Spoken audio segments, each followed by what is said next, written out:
कैसे हो?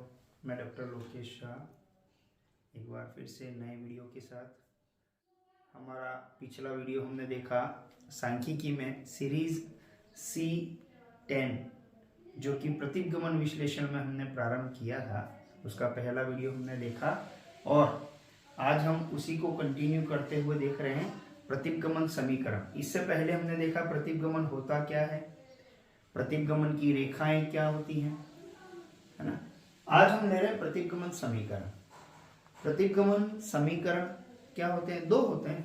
कल भी हमने पिछले वीडियो में भी बात की थी कि x का y पर दो चर हैं, एक चर स्वतंत्र एक चर आश्रित होता है।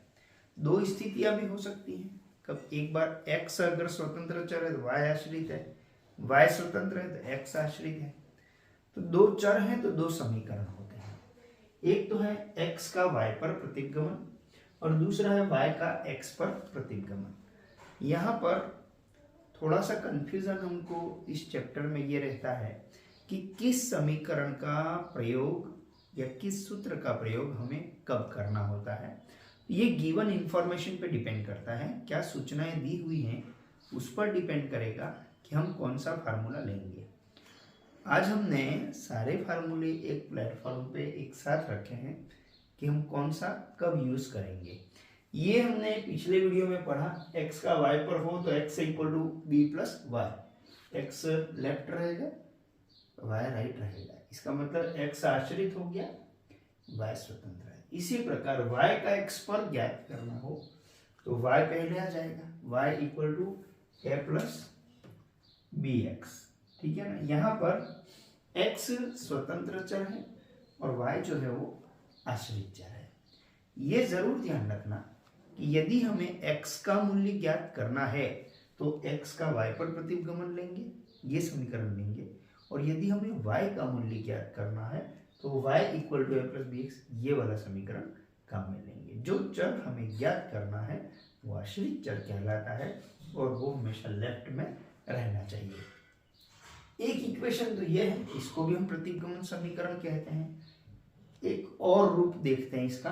एक ये फार्मूला भी हमें इस चैप्टर में देखने मिलेगा कि जब उनके समांतर माध्य का प्रयोग हो तो x माइनस एक्स बार, जब x है तो x की जगह x माइनस एक्स बार, बी एक्स वाई लिखा है मैंने। b ये प्रतिगमन गुणांक होता है, लेकिन नीचे सफिक्स में देखिए एक्स वाई किया है। इसका मतलब x का y पर चल रहा है ना, इसलिए x y है, और ब्रैकेट में y की जगह हो गया y माइनस वाई बार। ये समीकरण 2 है। यही दूसरा समीकरण यहाँ पर अगर हम बनाए तो y की जगह y माइनस वाई बार हो गया, और अब मैंने बी वाई एक्स लिखा है। b तो प्रतिगमन गुणांक है लेकिन वाई एक्स लिखा है, अर्थात y का x पर प्रतिगमन गुणांक है, और x माइनस एक्स बार, जैसे यहाँ y की जगह y माइनस वाई बार था तो x की जगह x माइनस एक्स बार हो जाएगा। ये 2 नंबर का समीकरण। अब तीसरा समीकरण एक और बनता है, x माइनस एक्स बार, और बी एक्स वाई की जगह हम ये लिख सकते हैं r sigma x upon sigma y, और यहां पर बी वाई एक्स की जगह r sigma y upon sigma x. X y में x पहले है इसलिए सिग्मा एक्स ऊपर आएगा, सिग्मा वाई नीचे आएगा। यहां पर बी वाई एक्स में y पहले है इसलिए सिग्मा y ऊपर रहेगा, सिग्मा x नीचे रहेगा। क्लियर? ये समीकरण नंबर 3, और यहाँ पर भी ये 3 है। अब यहाँ पर ये बी एक्स वाई, यहाँ पर बी वाई एक्स, ये क्या है प्रतिगमन गुणांकी, लेकिन याद रखने के लिए यहाँ एक्स वाई लगाया गया है कि ये x का y पर प्रतिगमन है, और यहाँ वाई एक्स किया गया है, ये y का x पर प्रतिगमन गुणांक है। तो बी एक्स वाई का वैल्यू क्या होता है? B x y equal to r sigma x upon sigma y. यहां पर y का x पर प्रतिगमन गुणांक b y x equal to क्या होगा? R sigma y upon sigma x. अब इन दोनों में फर्क क्या है? केवल सिग्मा एक्स और सिग्मा वाई ऊपर नीचे हैं। अब इनका मतलब क्या है? r का मतलब होता है सहसंबंध गुणांक, ये हम पहले पढ़ चुके हैं। सिग्मा एक्स सिग्मा वाई ये भी हम पहले पढ़ चुके हैं। ये प्रमाप विचलन है, स्टैंडर्ड डेविएशन है, सिग्मा एक्स का मतलब होता है एक्स श्रेणी का प्रमाप विचलन, सिग्मा वाई का मतलब होता है वाई श्रेणी का प्रमाप विचलन। Standard deviation x of x series and standard deviation of y series, ये हमें रेडीमेड मिल जाए तभी हम इस फॉर्मूले का यूज करेंगे, या फिर दो सीरीज अगर दे रखी है तो हम इनकी कैलकुलेशन करेंगे, ये आगे आएगा। अब इन दोनों प्रतिगमन गुणांकों में क्या रिलेशन है, इसकी यदि हम बात करें तो इनका ये रिलेशन है कि इन दोनों से सहसंबंध गुणांक का मान ज्ञात किया जा सकता है। R equal to root of b x y into b y x, दोनों प्रतिगमन गुणांकों का यदि गुणा किया जाए, मल्टीपल करें, यदि इन दोनों का मल्टीप्लाई करें और इसका स्क्वायर रूट निकाल दें तो हमें सहसंबंध गुणांक R प्राप्त हो जाता है। यहाँ ये जरूर ध्यान रखना है कि दोनों के साइन इक्वल होने चाहिए, दोनों के साइन इक्वल ही होते हैं, या दोनों प्लस या दोनों माइनस, दोनों में जब मल्टीप्लाई करेंगे हम तो मल्टीप्लाई में सेम साइन आएंगे। जैसे दोनों अगर प्लस हैं तो कोरिलेशन जो है, सहसंबंध है, वो धनात्मक होगा। यदि दोनों के साइन माइनस के हैं तो सहसंबंध गुणांक जो है वो ऋणात्मक होगा। देखिए यहाँ पर ये लिखा भी है हमने, यदि b x y b y x दोनों ऋणात्मक हो तो आर ऋणात्मक होगा, ठीक है।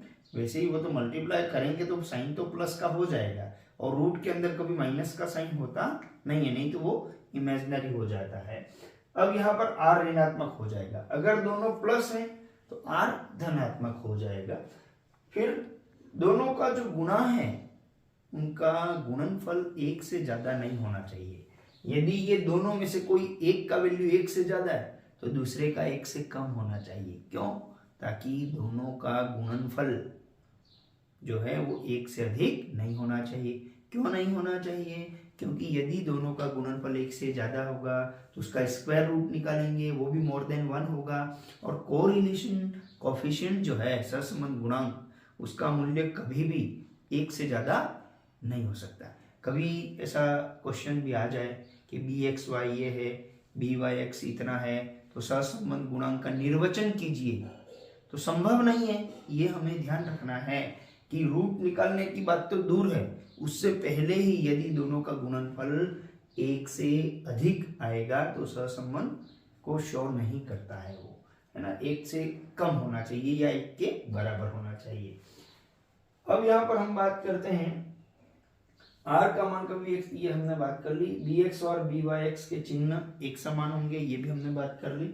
चलिए अब इन तीनों समीकरण के बारे में मैंने बताया है, कौन सा समीकरण कब काम में लेना है। समीकरण एक जो है वो न्यूनतम वर्ग रीति से, लिस्ट स्क्वायर मेथड से हम ए और बी ज्ञात कर ले, तो ए और बी ज्ञात करने के बाद हमें इसमें एक नंबर वाले समीकरण में ए और बी का मान रख देना है, तो प्रतिगमन समीकरण ज्ञात हो जाएगा। लेकिन ए और बी का मूल्य भी ज्ञात करेंगे तो उसके लिए भी दो श्रेणियां दी हुई रहेंगी, एक्स और वाई श्रेणी। लेकिन न्यूनतम वर्ग रीति का प्रयोग अपन कब करेंगे? जब एक्स और वाई श्रेणी के जो आंकड़े हैं, मूल्य हैं, वो 10 से भी कम हो, छोटे मूल्य हों, तब हम न्यूनतम वर्ग रीति का प्रयोग करेंगे, ताकि हम आराम से उसका स्क्वायर वगैरह निकाल सकें। दूसरा समीकरण जो है उसका उपयोग हम कब करेंगे? जब x bar y bar b x y b y x ये दिए हुए हों, या फिर एक्स और वाई दो श्रेणियां दी हुई हो। एक्स और वाई श्रेणी तो यहाँ एक नंबर में हो तो तब भी चलेगा, लेकिन एक नंबर में मैंने आपको एक रेस्ट्रिक्शन बताया कि हमारे लिए जो आसान है गणना के लिए वो यही रहेगा कि एक्स और वाई दोनों श्रेणियों के मूल्य 10 या उससे नीचे हों, तब हम न्यूनतम वर्ग रीति का प्रयोग करें। बाकी बड़े आंकड़े हों एक्स और वाई श्रेणी के, तब हम दूसरे समीकरण का प्रयोग करेंगे, अर्थात x bar y bar b x y b y ये हम ज्ञात करेंगे, है ना। उसके लिए हम अभी आगे देखते हैं कि प्रतिगमन गुणांक कैसे ज्ञात करते हैं। तीसरा समीकरण है, इसमें x bar y bar r sigma x sigma y ये सभी रेडीमेड दिए हुए हों, तभी हम तीसरे समीकरण का प्रयोग करेंगे। ये आप जरूर ध्यान रखना कि इस तीसरे समीकरण का प्रयोग तभी करना है जब हमें ये सारी चीजें दी हुई हों। अब हम बात करते हैं, यदि ऐसा हो, प्रश्न में ये दिया गया है कि प्रतिगमन समीकरण ज्ञात करके x या y के अनुमानित मूल्य ज्ञात कीजिए, तो क्या करना, पहले हम समीकरण निकालेंगे। समीकरण ज्ञात करने के बाद, जैसे हमने x का y पर समीकरण ज्ञात कर लिया और ये आया x equal to a plus b y या x equal to 2 plus 0.5 y आ गया। अब हमें अनुमानित मूल्य किसके निकालने पड़ेंगे, x के। क्यों, क्योंकि समीकरण x का y पर निकाला हमने, तो कैसे निकलेंगे, तो y के जो गिवन वैल्यूज हैं, है ना, जो y के मूल्य दिए हुए हैं उन्हें एक एक करके हमें इस समीकरण में रखना पड़ेगा। y का पहला मूल्य रखा तो x का जो xc लिखा, मतलब कैलकुलेटेड वैल्यू ऑफ x, तो यहाँ पर a और b का वैल्यू भी रहेगा हमारे पास। मान लो ऐसा आ गया कि x equal to 1 plus 0.5 y, तो यहाँ पर हम y का एक एक वैल्यू रखते जाएंगे और x के वैल्यू कैलकुलेट करते जाएंगे। ये होते हैं x के अनुमानित मूल्य। इसी प्रकार यदि हमें y के अनुमानित मूल्य निकालने हैं तो श्रेणी में जो x के विभिन्न मूल्य दे रखे हैं वहां x का एक एक मूल्य रखते जाएंगे और y के अनुमानित मूल्य निकालते जाएंगे। ऐसा कभी कभी प्रश्न में आता है, बड़े प्रश्न जहां होते हैं कि x और y के अनुमानित मूल्य ज्ञात कीजिए, तो उसी टेबल में लास्ट कॉलम बना के हम इस समीकरण में एक एक वैल्यू रखते जाएंगे और अनुमानित मूल्य निकालते जाएंगे। अब हम बात करें a और b, ये क्या है, ये कांस्टेंट वैल्यू है। इसमें ये ध्यान रखना, a जो है प्राचल a, पैरामीटर a जो है वो मूल बिंदु से प्रतिगमन रेखा की हाइट को व्यक्त करता है। a यदि 0 है तो प्रतिगमन की जो रेखा है मूल बिंदु से प्रारंभ होगी। जैसे हम ये देखते हैं, यदि ये रेखा इस तरह से आई तो यहां से यहाँ की ये जो डिस्टेंस है ना, ये डिस्टेंस ये a को व्यक्त करती है, ठीक है ना। मूल बिंदु से रेखा की जो ऊंचाई है वो a व्यक्त करती है और ये प्रतिगमन रेखा है ना, इसका ढाल यदि धनात्मक है तो वो कब है, जब b धनात्मक है, और b ऋणात्मक है तो प्रतिगमन रेखा का जो ढाल है वो भी ऋणात्मक होता है, ठीक है ना। तो a और b का अर्थ हमने देख लिया। a प्रतिगमन रेखा की ऊंचाई को व्यक्त करता है और b जो है वो प्रतिगमन रेखा के ढाल को व्यक्त करता है। अब अपन देखते हैं कि x बार, y बार, bxy, byx कैसे ज्ञात करते हैं। अब प्रतिगमन गुणांकों की गणना कैसे करें उस पर हम बात करते हैं। प्रतिगमन गुणांक दो हैं, एक तो है bxy, x का y पर प्रतिगमन गुणांक, एक है byx, y का x पर प्रतिगमन गुणांक। अब इनको हम कैसे ध्यान में रखें, फार्मूला बनाना सीखते हैं कि फार्मूला कैसे बनाया जाए, क्योंकि रटने में हम कितने फार्मूले रटेंगे। इसके लिए हम ऐसा करते हैं कि जो विभिन्न विधियां हैं उनको हमने यहाँ लिखा, प्रत्यक्ष रीति, लघु रीति, बिना विचलन ज्ञात किए, ये सारा मैं सहसंबंध के चैप्टर में बता चुका हूँ, है ना। तो सबसे पहले हमने सहसंबंध गुणांक r का जो फार्मूला है वो यहाँ पर लिख दिया है हर विधि का, क्योंकि इससे ही हम bxy और byx बनाएंगे। कैसे बनाते हैं वो अपन देखते हैं। सबसे पहले हमने लिया प्रत्यक्ष रीति, डायरेक्ट मेथड। डायरेक्ट मेथड ये कहते ही हमें समझ में आ जाना चाहिए कि यहाँ पर जो डेविएशन निकाला जाता है, विचलन निकाला जाता है, वह एक्चुअल मीन से निकाला जाता है, वास्तविक माध्य से निकाला जाता है। देखिए यहाँ पर ही हमने लिख दिया है प्रत्यक्ष रीति में dx का मतलब होता है डेविएशन ऑफ x, है ना। तो x माइनस एक्स बार, और dy y का डेविएशन विचलन कैसे निकलेगा, y माइनस y बार। x बार समांतर माध्य कैसे निकलेगा, सिग्मा x अपन n, या y बार कैसे निकलेगा, तो सिग्मा या y या समेशन y जो भी बोले divide by n। x bar y बार इस तरह से निकालने के बाद dx dy निकालेंगे। उसके बाद हम सबसे पहले आ जाते हैं सहसंबंध गुणांक पे। सहसंबंध गुणांक के प्रत्यक्ष रीति में ये दो फॉर्मूले हमने देखे थे, एक तो r equal to summation dx dy n sigma x sigma y। Sigma x क्या है, standard deviation of series x, sigma y standard deviation of series y। प्रमाप विचलन है x और y श्रेणी का। n क्या है? मूल्यों की संख्या। और summation dx into dy, x का विचलन और y का विचलन दोनों का गुणा करने के बाद उसका योग किया गया।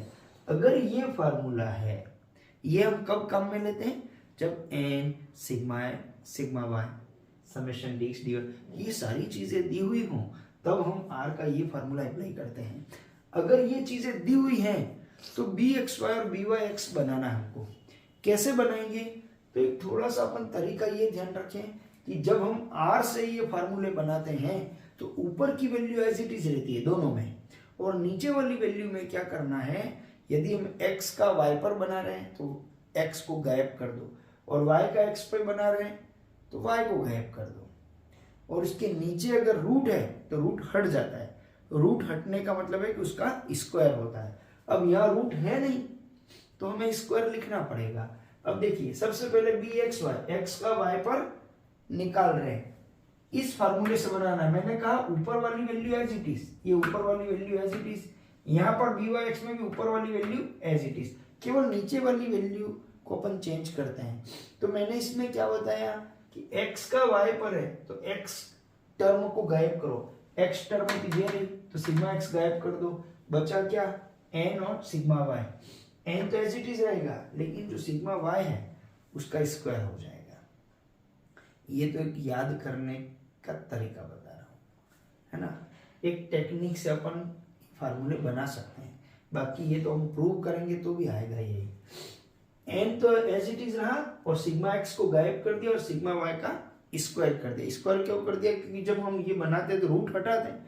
रूट हटाने का मतलब जब स्क्वायर करेंगे तो ही रूट हटेगा, तो यहाँ रूट है नहीं इसलिए हमने इसको स्क्वायर किया। और y का x पे बना रहे हैं तो n तो एज इट इज, y का x पर इसलिए y गायब कर दो, बचेगा सिग्मा x, तो ये सिग्मा x का स्क्वायर। ये r के इस फार्मूले से bxy और byx ये दोनों गुणांकों की गणना हो गई। r का एक और फार्मूला है, किसमें? प्रत्यक्ष रीति में ही है, और समेशन dx dy, और ये पूरा रूट के अंदर है। स्क्वायर का टोटल दोनों के अलग अलग स्क्वायर के टोटल का मल्टीप्लाई किया है, ठीक है ना। अब इस फार्मूले से हमको bxy और byx दोनों बनाने हैं। अभी मैंने आपको क्या कहा? ऊपर की वैल्यू एज इट इज लिखना, ये ऊपर summation dx dy as it is as it is. नीचे मैंने क्या करने का कहा था?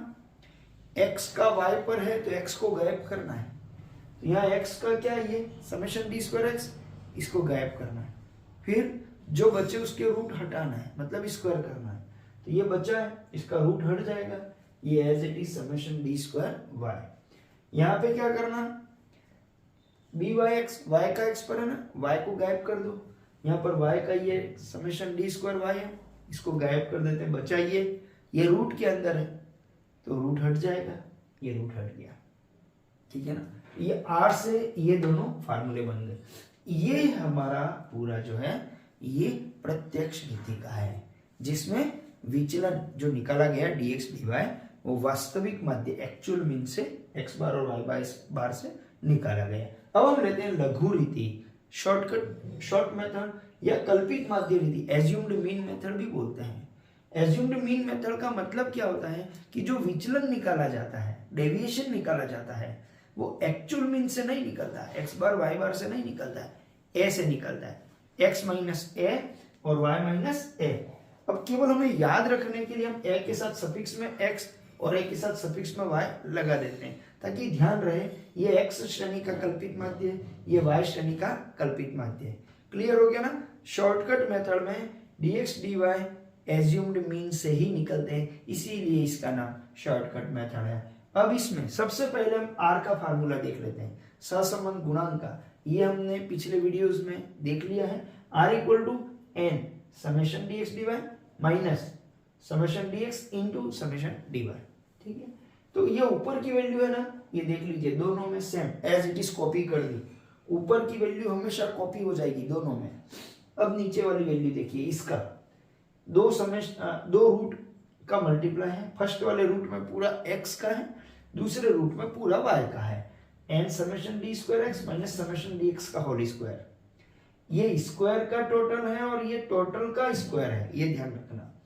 और यही चीज y के लिए है, n summation d square y minus summation d y का होल स्क्वायर। अब ये जो नीचे जो दो टुकड़े हैं इसमें x का और ये y का। अब चलो हम पहले बनाते हैं बी एक्स वाई, एक्स का y पर। मैंने कहा था जब x का y पर हो तो x को गायब करो, ये x को गायब कर दो और y को यहाँ लिखना है, लेकिन रूट हटा देना है, ये रूट है वो हट गया, ठीक है। अब y का x पर लिखना है, y का x पर तो y को गायब कर दो, ये y को गायब कर दिया, केवल x को लिखेंगे और रूट हटा देंगे तो ये रूट हट गया। ये तो टैग है केवल फार्मूला बनाने की, बाकी इसको हम प्रूव करेंगे तो भी यही आंसर आता है।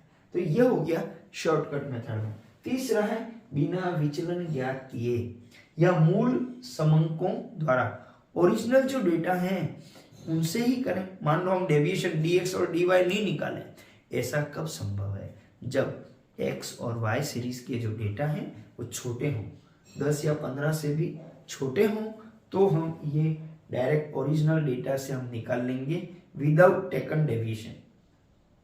बिना विचलन ज्ञात किए हम अगर करते हैं, उसका फार्मूला बनाना मैंने आपको सिखाया था। किसमें सिखाया था? सहसंबंध वाले चैप्टर में ये फार्मूला बनाना सिखाया था। क्या कहा था कि शॉर्टकट का जो मेथड है, शॉर्टकट का जो फार्मूला है उसमें dx की जगह x लिख दो, dy की जगह y लिख दो। शॉर्टकट वाले में एज इट इज फार्मूला बन जाएगा। देख लीजिए आप, सबसे पहले हम इसका फार्मूला बनाते हैं, n summation dx dy, n summation x y, dx और dy को x y से रिप्लेस कर दिया, समेशन dx ये समेशन है, समेशन dy समेशन y। नीचे भी एज इट इज किया हमने, देखिए डी स्क्वायर एक्स है तो एक्स का स्क्वायर हो गया, dx का होल स्क्वायर तो समेशन x का होल स्क्वायर, ठीक है। अब इससे अपन bxy और byx बनाएंगे, तो इसके लिए क्या तरीका बताया कि ऊपर का फार्मूला, ऊपर का जो वैल्यू है वो एज इट इज दोनों में कॉपी कर दो, वहां पर कोई डिफरेंस नहीं है।